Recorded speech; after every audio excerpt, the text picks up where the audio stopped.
Okay, we are live on YouTube, it looks like. Hello, YouTube. Hello, world. Welcome to my living room and another episode of Tevec's Turkish Tea with... And today's guest drum roll is Eshe Yildiz from Hamilton, Canada. Yay! Welcome, Eshe. Super excited. I know, me too. I'm so happy to have you with us here on Tevec's Turkish Tea. So how are you, first of all? I'm good. I'm really good. I'm really lucky that I have a beautiful family that I'm social distancing with, and my studio landlord has been really compassionate and has reduced my rent. And folks are connecting with our online classes, so I feel I'm in a position that this is not a real hardship on me right now, being at home. I'm getting to focus on my art in new ways. I've read more about dance and art in the last 3 months than I have in years and years and years, and I've been able to take classes with teachers that are usually pretty far away from me. So I'm really lucky that this time has not been too challenging for me. So yeah, how are you? Yeah, I'm good, thank you. Yeah, it's quite similar. It's quite a similar story. I'm not a mum, unlike yourself, but yeah, at first I was like, oh my God, what am I going to do? And I think that shock hit all of us. That just complete our day to day, what we know, had just been ripped away from us. And yeah, but I was in the middle of teaching a course, so I just quickly had to move it online.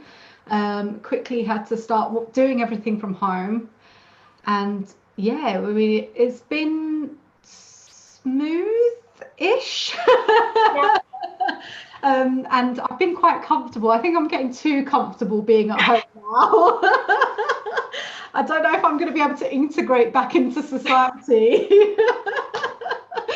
So yeah, but I'm well. I'm doing a lot of meditation and trying to it was hard at first. You sort of think, oh no, but now I see this time as a time to refresh and, like you said, work on your art and do things in a different way, approach things and adapt in a different way. So yes. So if you're new to Tevec's Turkish Tea, please go ahead and get your tea. I've got a teapot today. Eshe has her tea as well. So like the ladies in the Turkish villages, my nan, both my grandmas included, they have their daily catch-ups with their neighbours. These are my dance neighbours. Eshe's my dance neighbour. And we just catch up with some tea. So for those of people who don't know you or have never met you before, you're based in Hamilton, which is in Canada. And tell us about what it was like, because you grew up in Hamilton, didn't you? Yes. And then in 2002, I moved to Japan, and that's actually where I started belly dancing. So my first teacher was a student of Haile Sultan, and then my second teacher was Michelle, who worked in Turkey for a while. She's a student of Eshe Yildiz, and was she was the first sponsor to bring Sema to Japan, and was really encouraging. There's a long history actually of Turkish dance in Japan, and if you work as a belly dancer in Japan in a restaurant, which is a really great gig, I would say the likelihood is that you're at a Turkish restaurant. So there's I feel so fortunate that I started belly dancing in a place that had this like deep and long love for Turkish music and Turkish culture and Turkish food and Turkish dance. And then Michelle was bringing other Turkish teachers to Japan as well. And that broadened up our education and our knowledge, because I think a lot of people still today are learning about Turkish dance from YouTube. Yeah. And then the problem is they're teaching what they know from YouTube, and then that person teaches, and it just gets, it's not coming from a knowledgeable base. So I was in Japan, and then I lived in Korea. So I was in Asia for a little over 12 years, running belly dance, studying, and then running my own belly dance studios, and then and going to Turkey and Egypt and studying and those kinds of things. And then I moved back to Canada in 2015 to have my second daughter. And that's where I opened up my own studio, and I launched the Hamilton International Belly Dance Competition, with which Tevec won in the pro category. She's so beautiful. Aww, yes. And started thinking more deeply about how I could be of service to others, and how I could use dance to heal other people, and also how I could just serve the belly dance community more. And it's something that we had a circle time meeting with Jelena, and she was really talking about how can you use this opportunity? And I think that's what Tevec Turkish tea actually is. How can you use this opportunity to connect with others to better their life? So I think having this platform, it's so nice, because often when we take workshops, or I follow Azad like online. Those are like Serkan and Azad, like I follow them online, but I don't often get a chance to like listen to their thoughts and philosophies and their viewpoints. And I think it's a real service that you're doing for others right now. So thank you, because it's amazing to listen and take in the knowledge. Oh, thank you. That's beautiful feedback. Yeah, that's really nice to hear, because sometimes, you can be in your own head creating things, and then, yeah, it's easy to forget that that's why you're doing it. So actually, thank you for saying that. And I'm glad it's being of service to you, and I'm sure you'll be of service to others as well. So, and I just really want to say and put this out there on YouTube. Eshe has got one of the biggest hearts seriously, you have one of the most inviting, warm, welcoming, like you're just one of the most warm and welcoming people I've ever met. And it shines through in your dance and everything you do. And that's exactly why I have you here today, because I just think you're a beautiful human being, inside and out. So, yes. Thank you.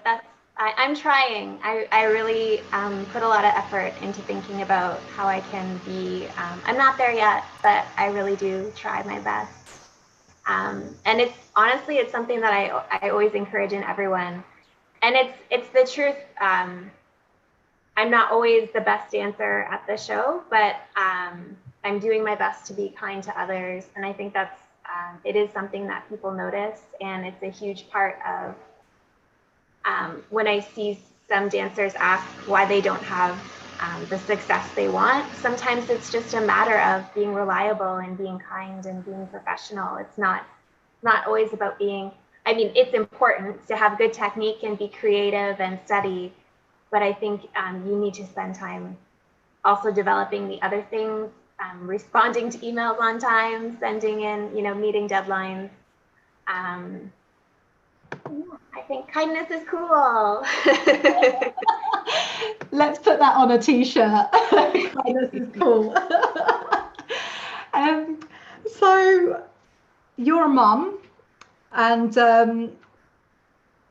you're a mum of two.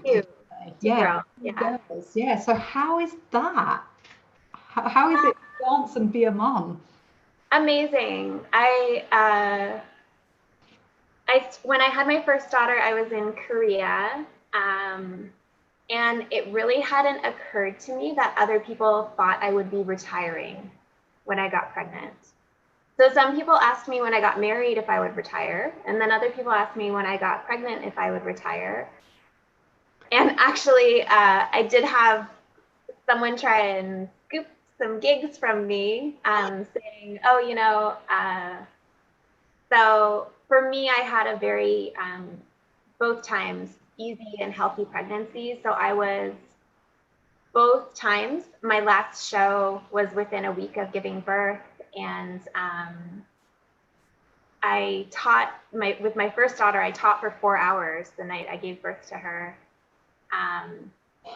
Yeah, so I was really able to go the whole way through, and that's just my story. That's not invalidating anyone else's story, because that's just what my body felt comfortable with, and was, my midwives and everything.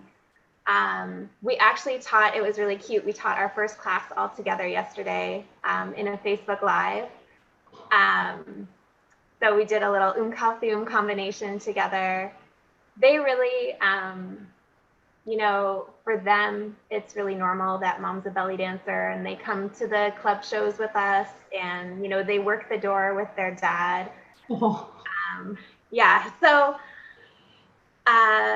it's a wonderful compliment, I think, for me, being a mom and being a belly dancer, because they get to see me feeling powerful, feeling beautiful, lifting up the voices of other people around me, especially with a focus on lifting up the voices of women. They get to see me running my business, and like last night, I won a business award for my community work. Yay! Are you won? Congratulations! You've won a few of those, haven't you? I'm really fortunate that to have the support around me, but I think it's really important for them to see their mom being powerful and feeling just feeling happy, a model of happiness, that they see me too taking time for myself and working on how to make myself better. So I'm trying. They're really beautiful spirits. So yeah,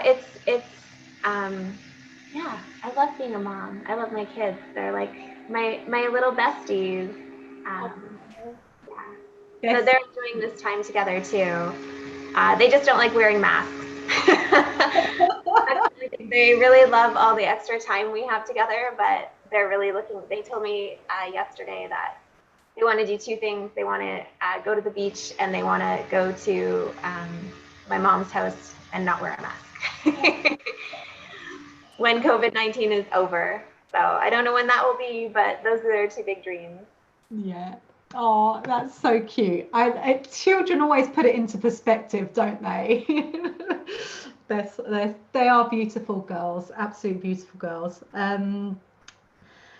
Okay, so let's go back a bit to Turkish style then. So first of all, I don't think I know the answer to this, but where are you from originally? Like, what's your cultural heritage or your background? I'm from,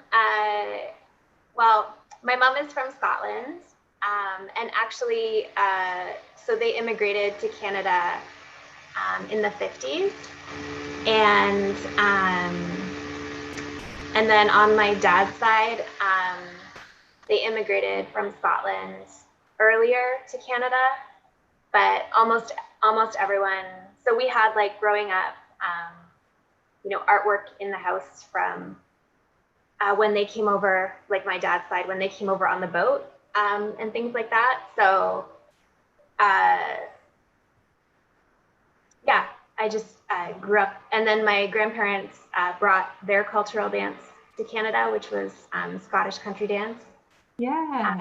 So they always get asked, if I'm not Scottish, is it okay if I join the class? And their answer is always, yes, yes. Like, anyone who wants to engage with this culture. I'm Eshe Yildiz because when I was studying with Sema, she gave me the name. She actually gave me the name Princess Eshe Yildiz, but she said don't use princess because people will get mad at you. And then I was like, okay. So we had our private lesson, and she said, I want to give you this name, and I was like, okay. And then the next day, because I was studying with her kind of every day, and the next day I went to our class, and she was like, we need to talk about something, and I was like, oh, okay, what? And she said, you have not changed your name on Facebook to Yildiz. And I was like, oh. And she's like, you need to go home. She said, I've been reading, because I was reviewing the classes I was taking every day, always in a positive light. But I was like, I had this Roman class with Rayhan for 2 hours. We worked on this. And then I was studying with Princess Banu and Sema and Zinner, Tule Karaka's niece.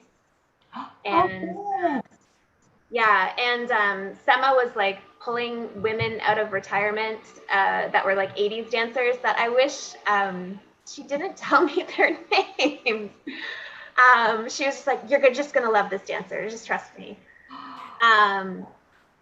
So anyway, so she said, I know you're on Facebook because I see the reviews you're writing of all the dancers you're studying with. So she said, so you have no reason not to change your name to Yildiz on Facebook because I know you're on there. So I'm not Turkish, but I do get a lot of DMs in Turkish from time to time. But yeah, it's just, she really insisted that I was really honored because she's obviously a legend. There's no other word for someone who's been dancing this whole time, visibly, publicly, who's been such an ambassador for Turkish belly dance and Turkish Roman, who just shares so generously her knowledge. So I was super honored that she gave me her name. And Sema doesn't take no for an answer as well. So there was no getting around changing my name on Facebook, and it was a huge honor. Yeah, I'm jealous right now. Not joking. No, that is an amazing honor. For anybody who doesn't know who Eshe Yildiz is, she was, well, I suppose she's still dancing today. I think she's in her 70s now. I think it's a little bit. But yeah, she's taught so many of the dancers that dance in Istanbul today. She danced herself in the 80s. She was on the stage.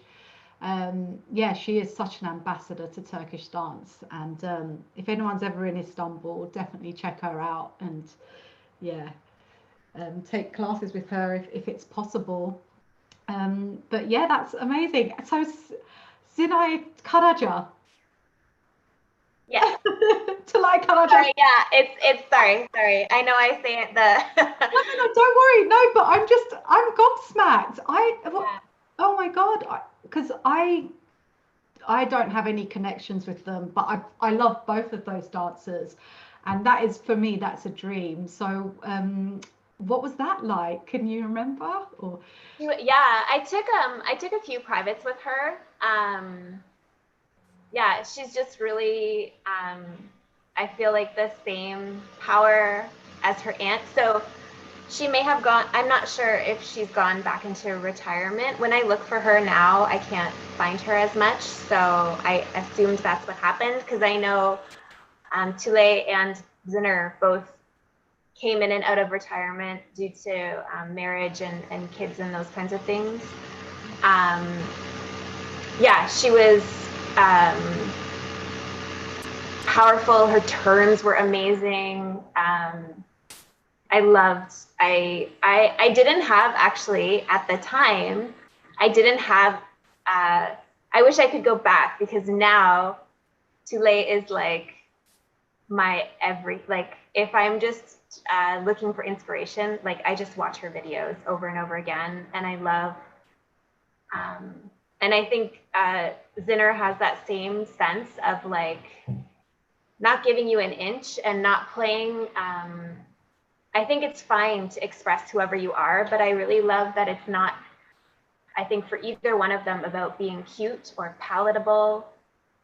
It's about standing in your own power and really channeling the music. And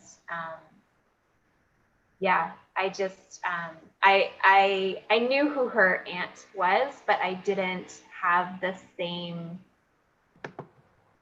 reverence that, like, now I don't even know if I could walk in the room. I'd be so in awe. But I'm so glad that I had that opportunity because I think it was a little bit of a limited window. And I'm really grateful that she took time to teach me. Yeah, absolutely. I mean, that's, you know, you've learnt with some of the best, really, I would say. So, I mean, that's really encouraging to hear. Because like you said, your point before about people learn, because there's not as many Turkish style teachers as there are Egyptian style teachers. I think therefore people can just go on YouTube and watch things and then copy, and then they don't really realise why they're doing it or the essence of it or, you know, meaning behind it. Or some people might say, oh, it's wrong, you know. So yeah, that's really cool. Okay, am I cutting out, Eshe, just out of curiosity? It's a little bit choppy, yeah. Yeah, okay. Could you just stay there for me? Because I think my computer is crashing, so I'm just going to quickly restart it. And yeah, sorry about this. No, it's okay. I'll just hang out with online, and Tevec will be back in a minute. You can use this opportunity to go get some tea if you don't have tea or a drink.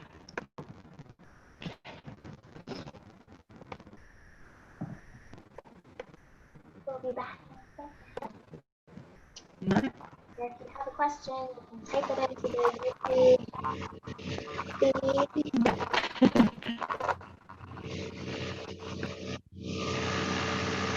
Just me and you right now. Anything you want to talk about? I can't see the YouTube feed right now, but I'm not sure if there's any questions there. I would be answering them. If you haven't watched the other videos in this series, I really strongly recommend them. And they're wonderful sources of information and even understanding the Turkish view of Turkish belly dance and what's happening in Turkey currently. This is really such a wonderful thing Tevec has created to share knowledge and share insight. So I really encourage you, if you haven't watched the other videos in this series, and also check out Tevec.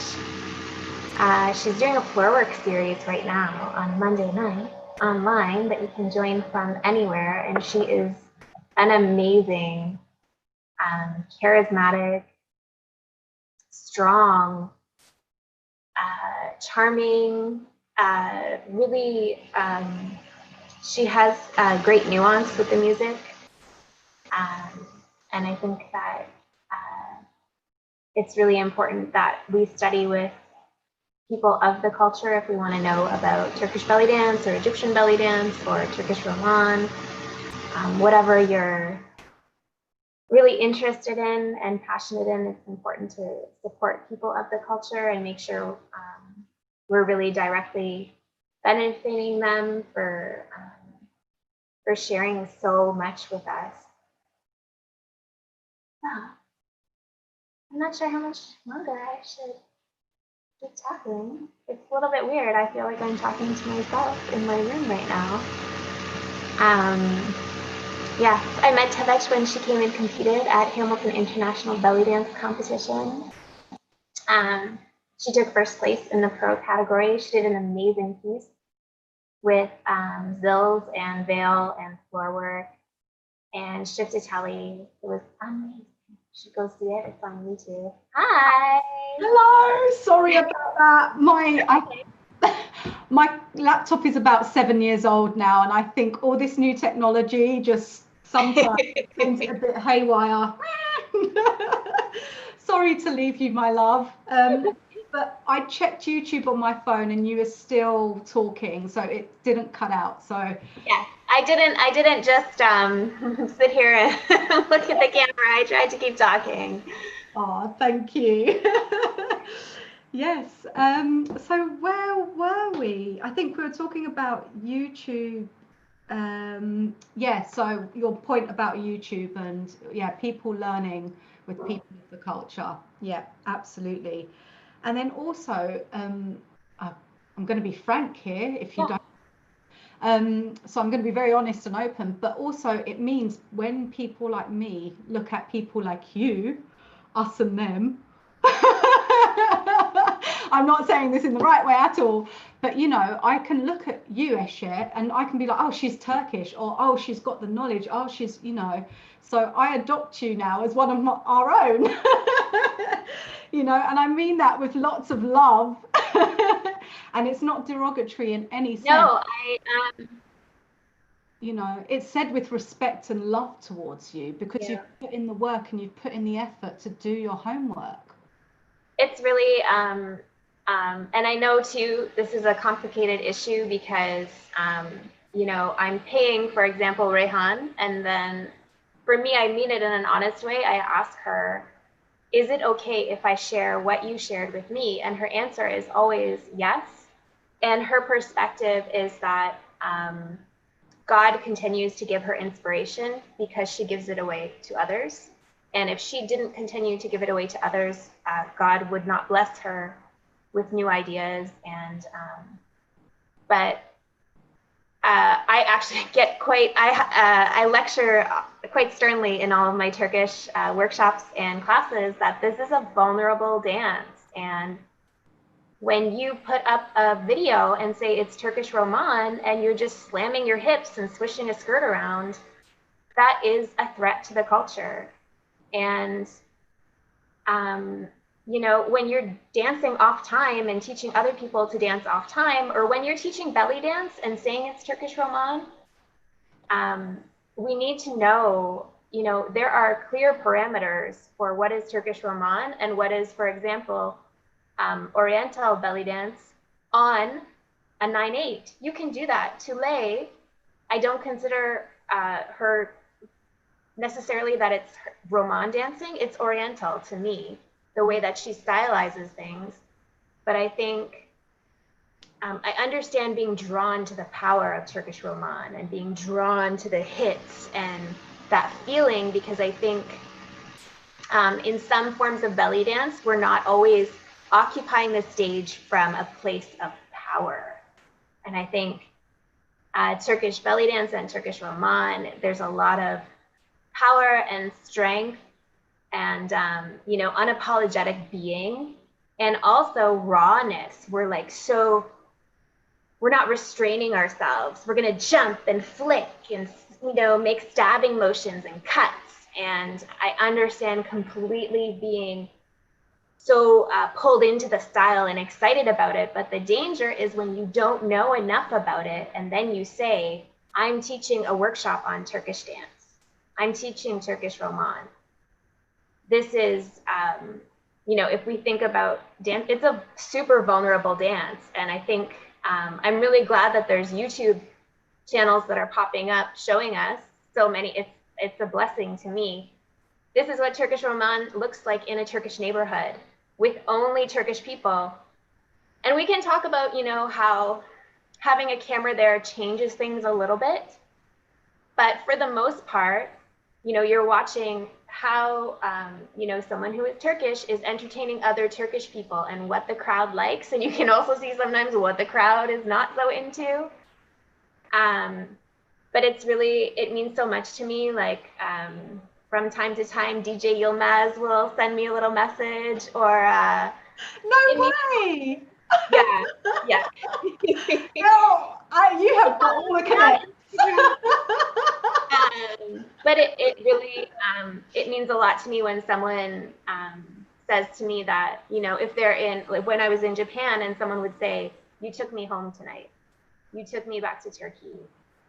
That's, it's a huge compliment.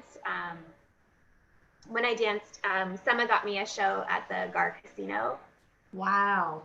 Yeah, and yeah, and the other dancers in the show were really kind to me, and the very few Turkish people in the audience, it was almost all tourists, but the very few Turkish people in the audience were so like kind and receptive, and that really means a lot to me. And it in the best way, it makes me feel more responsible to do a good job and to keep studying and digging and learning, and understanding that it's a great privilege that my teachers have said I can share what I know about Turkish dance, but I also have to make sure that I'm doing it in a really responsible and educated way. And I can't ever forget what a blessing it is to be included in this community. Yeah, I feel really, it really touches me, honestly. I was so shocked to be invited to this series, and I feel so thankful that you invited me. No, you absolutely deserve to be here. You absolutely do. And you are part of our community. And thank you for the work you do as well, because you do it carefully. And yeah, so you have my blessing, not that you need it, but I'm just putting it out there. I'm sure you have many other people's blessings too. Okay, so I mean, we might have touched upon it, you might have said some of it, but what does Turkish belly dance mean to you?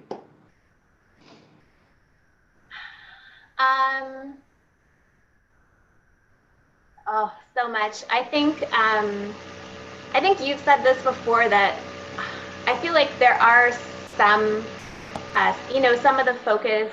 I do have like a brief touchstone point where, you know, Turkish belly dance has more text than say Egyptian. So that's why Egyptian, which has a more heavy feeling, is often rooted more in the hips. But in Turkish belly dance, we're often playing with the chest and shoulders, just because of how the drummers are telling us to move, essentially. I think of it as being less filtered. So we're jumping and, you know, hair flicks, connecting to the earth, so all that floor work. I think of the veil in Turkish as being really organic and less focused on super clean lines, but more about like expressing the qualities of wind, which are not always, you know, when you watch a breeze move, it's not always symmetrical. Of course, zills. I think, and sometimes, you know, Turkish belly dance is just moving on a 9/8 or a shift-a-telly, not always. I feel that Turkish belly dance has been unfairly judged through the lens of Egyptian belly dance. So I get really like, I want to fight everybody on YouTube who's commenting on Didem's videos, because she's not trying to be an Egyptian dancer. She's not trying to do rock sharky. She's doing Oriental, and you would never be like judge, you know, a tulip compared to a rose. They both have beautiful qualities. They're both gorgeous. But if you look at a tulip and judge it by, you know, the qualities a rose should have, of course you're going to come up and think it's not as this or that. I love both. I think both have amazing qualities. I don't know why Turkish belly dance is more vulnerable or not. I feel like though there's a lift that has come into Turkish belly dance with a return to interest in zills lately. And I feel like more Turkish belly dancers are getting time in big festivals and shows and those kinds of things.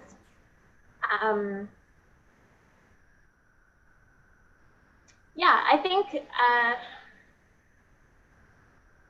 But I think I also sometimes compare it to curry in the way that like there's, Japanese curry and of course curry from India and there's Thai curry and they're all curry. Do you know what I mean? Like if you looked at them in a wider context, it's all curry. But certain places have different features. So there's things that bleed into each other. But yeah, does that answer it? Yeah, of course. Yeah, I was listening to your interview where you were talking about how there's not, there's not a specific move that is Turkish. But I think if you look at Roman, obviously as being the mother of Oriental, you can see like there are some things that, the pelvic tucks that you might see in Turkish belly dance that you might not see in Rakşarki in the same way, in the same like unapologetic, powerful way. Yeah. Yeah, absolutely. I think that's where our Oriental comes from. It's like the influences from Roman and the Romani people who might be some of the dancers or who were like a lot of the dancers back in the day. It's times have changed now, but and also our other folk dances. So our other 9/8 folk dances like Karşılama, which is fully clothed, and again it's very hoppy, skippy, lots of footwork, and with our Çiftetelli dances as well, which are very sort of floaty with the arms come up and down, with the veils as well. So exactly, if you look at all those as the mothers, yeah, and the aunties and so on, and then that's where we get a lot of our Oriental influence from. Absolutely. Yeah, no, good. Okay, so then we've kind of touched upon it as well, but who would you say are your Turkish inspirations? I love, of course, my teachers, Reyhan, Tizuz, and Sema, and Princess Banu. I've also studied with Islam and Ahmet Luleci. Tule is like, right now, I would say for the last like 2 years, I am just obsessed with watching and rewatching all of her clips. Of course, Nesrin is like, I don't know if you remember that when Nesrin did this like veil piece, and I think it was around 2010, and she just like walks out on stage and she's just doing the slowest. I often reference it when I'm teaching veil because it's so, she's really not doing almost anything, but it's so gorgeous and she's so calm. I've been watching, she's a singer, but Sybil Chan. Yes, Sybil Chan, yeah. I really love the little dance breaks that she takes. And she has, I'm following him now, I'm searching for him. There's a Sybil Chan concert where she brings, at the end, she brings these 2 guys out to do Roman dance. Oh, I haven't seen this. I'll send it to you. Anyways, I found one of them, and I'm like, I have been doing this like dive into community. He's obviously like a Turkish Roman dancer because he's doing I see him at a lot of like community parties. Okay. Reyhan is my hugest influence for the Turkish Roman that I teach. She is, so anytime I go to Turkey, I'm studying with her every single day, as long as her schedule permits it. And like as many hours as she can give me in that day. She has a really great, anyone who doesn't know who she is, Raw Roman is her DVD, and it's an incredible resource. Oh my gosh, I know I'm gonna like think back and not be able to remember somebody. Islam, I really love studying with her. I'm not sure what's happening with her right now because I don't see her online at all. So, but when, especially because she's really like, all the teachers are fluent in English, but because she's lived abroad for so long, she's also able to educate about Turkish belly dance in a really nuanced way in English. And she also comes at it from, she has like a kinesiology, some kind of bodyworks degree. And I was, she's really like, okay, we're doing this from the psoas, and which is really different to how most Turkish teachers have taught me in the past, where it's a lot of, for Reyhan, it's just like put on the music and follow me. Yeah. There's no breakdown of like the rhythm, or we're gonna step left and then right. It's just try and keep up. And that's the Turkish way though. It's like that's how we learn as kids. It's like follow along, like, and just dance to the music, get to it, just watch and learn and go for it. Yeah. Yeah. Well, it really, for me, the reason it got so deep in my body was because she did that, because I had to figure it out for myself. It was really a gift that she gave me by like not explaining it, by just jumping in, and then eventually after a couple of weeks being like, yeah, okay, that was good. Okay, this is, yeah. Yeah. Yeah. Oh, cool. So what do you think is the future of Turkish belly dance then? What do you predict? Some of this will depend on the Turkish government, because Turkish belly dance will always survive, because that's just the heart of Turkish belly dance, and Roman have survived through so much hardship. Being, for the Roman people being displaced, the persecution and oppression that they've experienced. I hope, as we're having this huge shift in the world towards being more understanding about what we're sharing, and it's my experience that most my teachers want people to study Turkish belly dance. They want people to eventually teach Turkish belly dance. It's just, you need to do it from an educated place, and you need to devote a lot of time to understanding what you're doing. And it's not something that, especially when you're incorporating things like the 9/8 rhythm, that may be hard to, you have to let that one marinate for a little bit and get into your body. But I think we're moving towards this way in the belly dance world and in the rest of the world, to being more educated and more sensitive and more aware of the impact of what we're doing, and understanding the importance of inviting dancers of the culture to share their knowledge. So I think Turkish belly dance is going to continue to be strong. My hope is that in Turkey, it will return to being more celebrated and back on our TV screens. Yes. And, respecting the dancers and giving them a platform, a respected platform to share their art, whatever that may be for the dancers. So I know different dancers want different things, but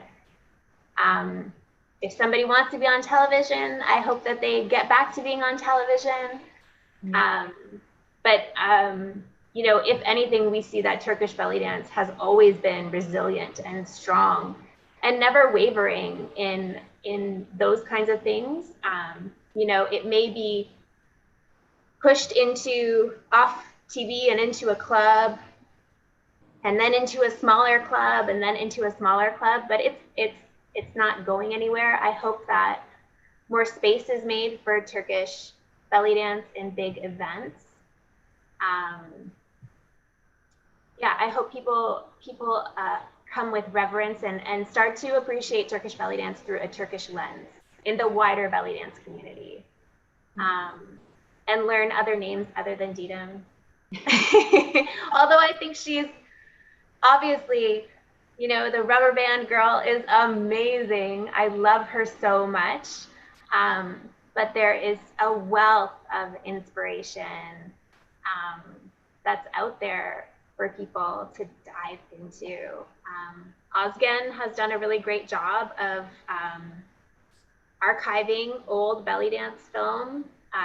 So you can dive into his YouTube channel to check out, you know, all this archived footage from the 50s all the way up to now.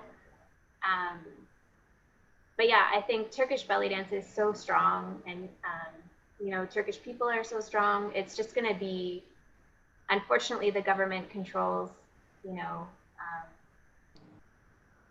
so much of our lives, but I hope it will continue. I feel like there's been a more of an interest in Turkish belly dance recently, and I hope that's going to continue. Yeah. Yeah, I sort of feel it in my bones that a little revolution is coming. I think a new generation is going to start coming through, and yeah, hopefully things are cyclical anyway. Everything like it's trends, right? Everything comes and goes, and yeah. So, but I'm glad you think the future is bright. So what is? Oh, before I ask you one more question about yourself, I'm going to ask another question, or two more questions about. Oh, I've got three more questions. Sorry, this is how my brain works. So, what are your favorite things to do when you were and when you did go to Istanbul? Obviously, like a lot of my day is taken up with dance. But it's one of the only places, because my husband came with me both times. He's just like, I could live here. I could just live here. And he doesn't often say that about places. Obviously, eat. Yes. I organize my day around, you know, eating. And I love that in Turkey, you can get like an amazing meal for just a few lira. Obviously, the nature, like being, because usually I have to just limit myself. I spend a few weeks in Istanbul every time I go, because that's where most of my teachers are. But just walking through the city, being by the sea, is amazing. I love, you know, every time, of course, we go and see all the sights, the Blue Mosque, and you know, all the James Bond was here, all those. They ran across that rooftop. No. Yeah, and luckily too, well, because I worked in Turkish restaurants for a long time in Japan, I have people there that obviously Turkish people that I can visit. Oh. Yeah, so that's really nice. And also, I always feel like every time I go to Istanbul, there are always dancers and drummers that I know who are also studying. So I can almost always count on someone I know from Japan is going to be there studying. So luckily, every time I've gone, it ends up being like a huge meetup with, coincidentally, with my friends who are there, and also people that Turkish people that I've worked for. So it's honestly like one of the most beautiful, as far as cities. Like if you're talking about, like, usually when I think of like, oh, we're gonna go spend 4 weeks or 5 weeks in the city, that can feel kind of heavy, but I never feel that. I always feel sad when I'm leaving Istanbul because it's so gorgeous, from the food to the architecture to the people to the nature. Yeah, I can't recommend it highly enough. I know. Oh, hopefully we'll be able to visit again one day. But no, those are the things I love about Istanbul as well. It's just such a magical city. It kind of stills your heart. Yeah. Okay, so what's next for you then, Miss Eshe, or Princess Eshe Yildiz?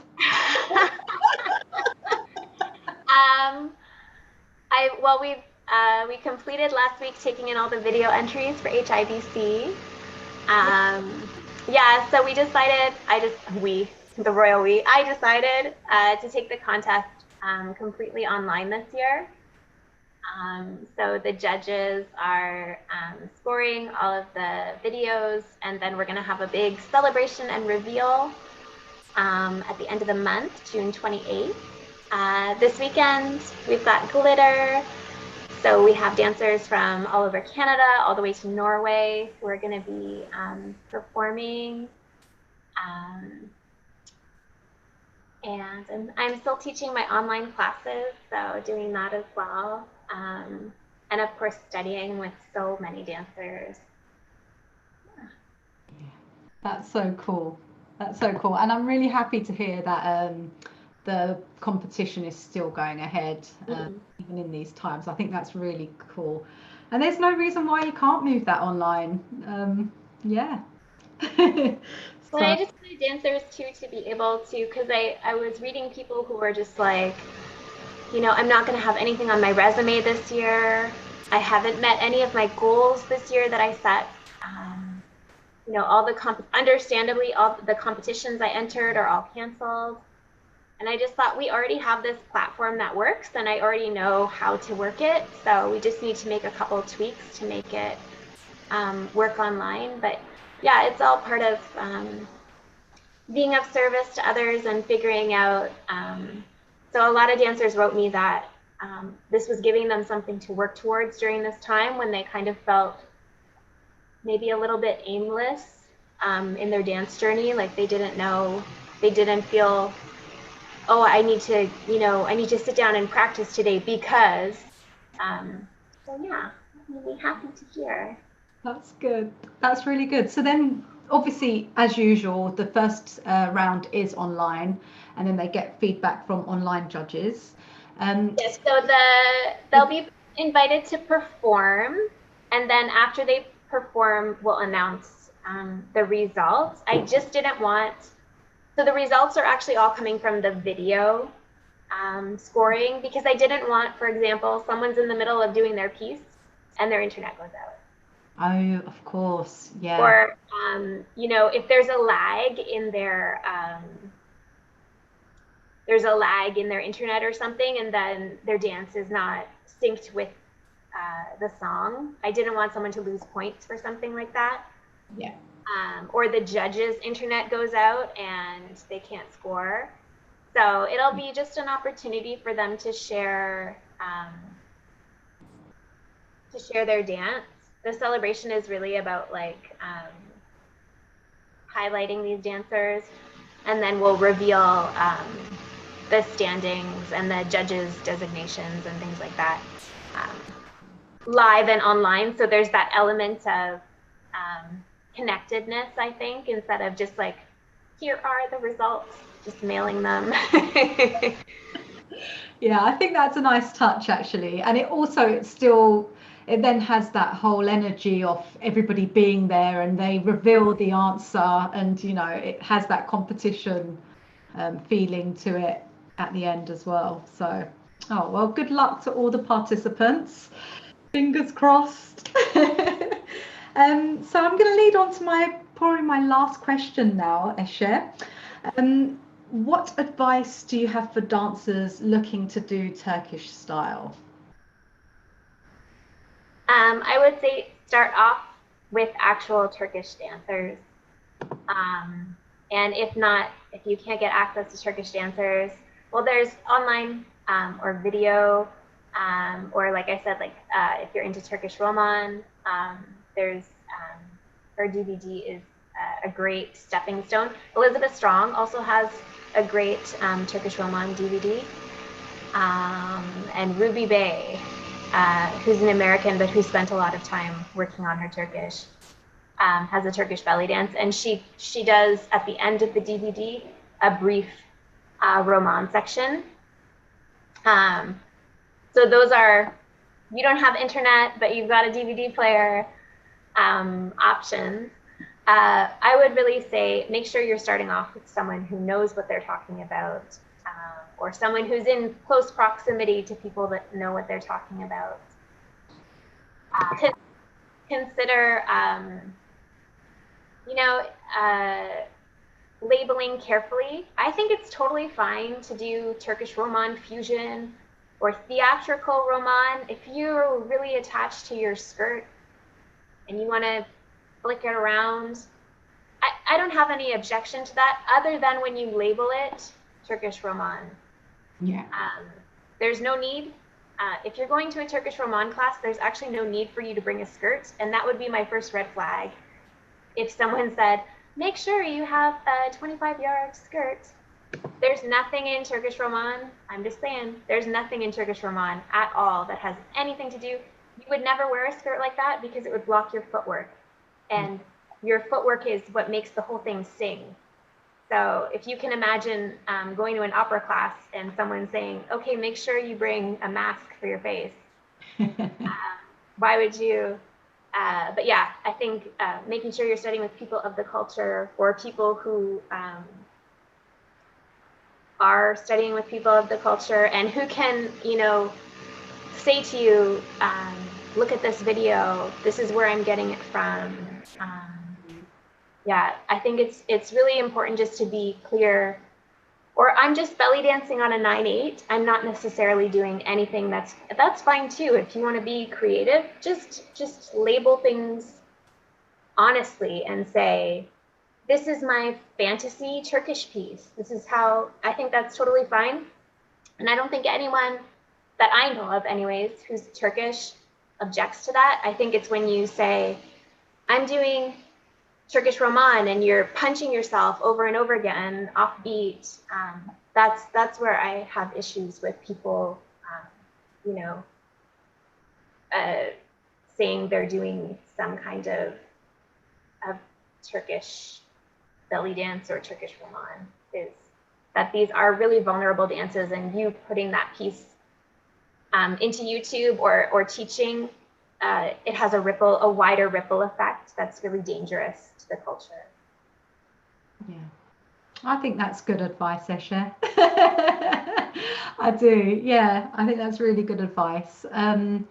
Yeah, and I think that goes for anything, isn't it? It's like it's okay to learn and it's okay to make mistakes, absolutely. But yeah, I think it's how we label things. Yeah, it's the same. I see the same things happening, obviously, in Egyptian dance. You know, somebody is coming out with a cane and they're dancing on a melody rhythm or something, and not doing a Rita melody cane number. They're just, I saw a cane piece to Habibi Da, which is like an Indian fusion song. I just think that because of the strength or the number of people teaching Egyptian dance, it's not as susceptible to this misinformation.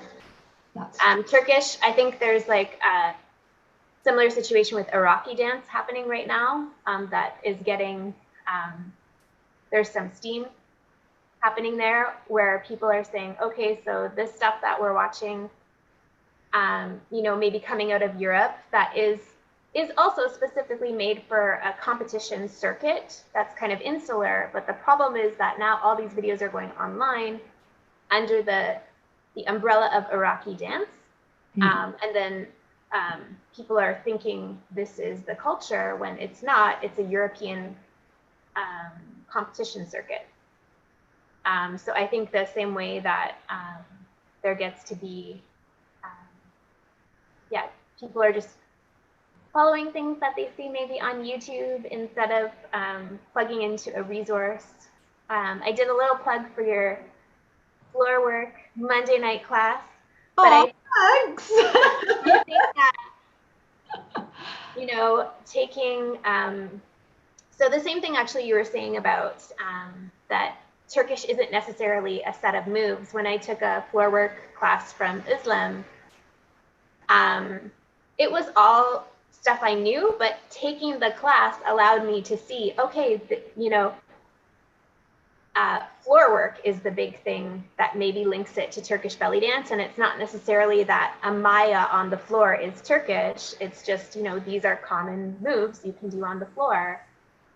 But I think obviously studying floor work from a Turkish person is a good way to to get into it, and making sure that you're coming to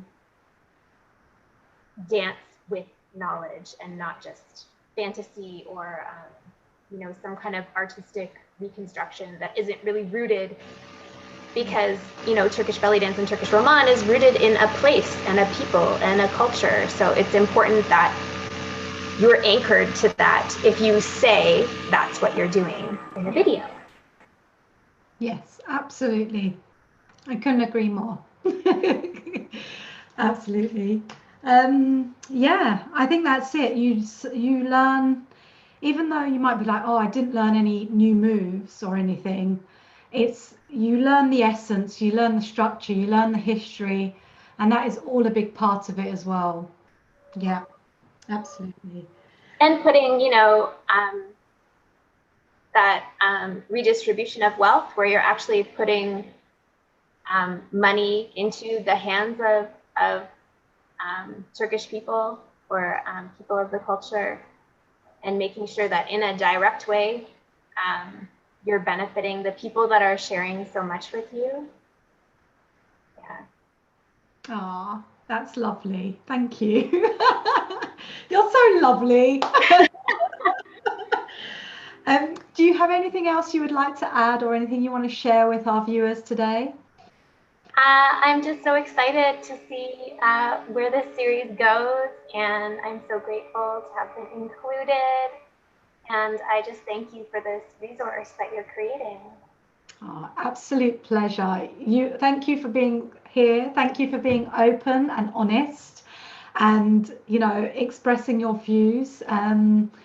It's nice to hear different points of view. I don't think we should all think the same. We should be able to contribute our voices, and we should be able to challenge each other in a safe and friendly way. There's nothing wrong with having opposing views. That's life.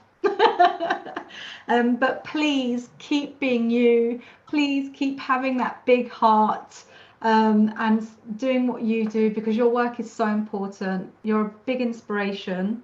And you also provide a place for women in Hamilton, and beyond, because I've been to your studio, your lovely studio. And Faith and, is it Angela? Yes. Yeah, they both teach there as well, and they're awesome. Have I missed anyone else? Does anyone else teach there? Andrea also teaches with us. Andrea, sorry, apologies, Andrea. It's okay. But a big shout out to those girls as well, because Hamilton is such a fascinating place. It really is. I'll let you say a few. I mean, my observation was, it's kind of the up and coming. It was very industrial, right? They had a lot of factories and a lot of labor workers. And then was there a decline? Did the factories close? Yeah. And we've made this, or we're trying to make a shift. Yes. So Hamilton is there was like a Huffington Post piece that called Hamilton the Brooklyn of Canada. It really is. A lot of Hamiltonians enjoyed.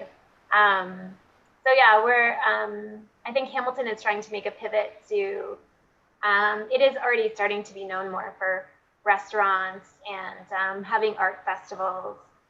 It's the same struggle though, making sure that the people of Hamilton, and this is really important to me in the studio, that the people who are living here can still access.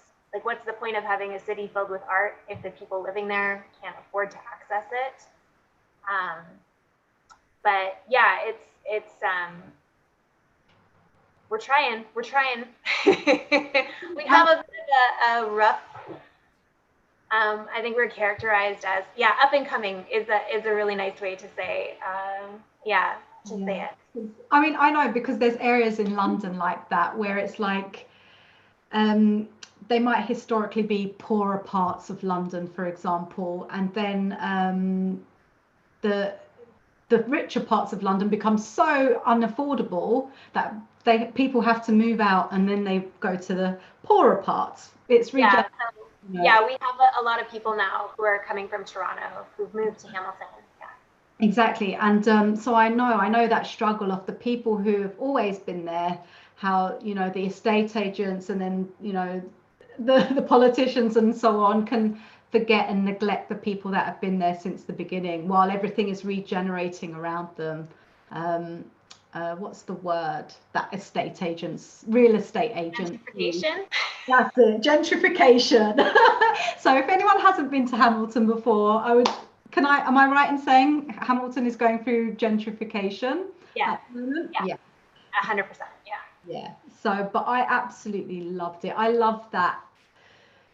I don't know, I just felt like I was in Canada, a real piece of Canada. I loved Hamilton. And I had my best cup of coffee that I've ever had. And sorry, Turkey, sorry, Italy, sorry, all these renowned countries. But I had the best cup of coffee in Hamilton. Oh, really? Had. Do you remember where? Yes, so I stayed in an Airbnb in this couple's house. And oh, so you've got the big highway up towards where you are. So Yeah. it's kind of down. I can't remember the name of the area, but it's down as the highway begins going up the mountain. It's kind of at the bottom, and oh, I'll have to look it up and find it. But it's this gorgeous little cafe, and all the locals go there. No tourists. I think I stuck out like a sore thumb. Everyone was looking at me like, who is this girl with the British accent? And I just sat there and listened to what everyone was saying. And I love people watching. So it was fascinating. I loved Hamilton, and I would absolutely return. Oh, I'm glad.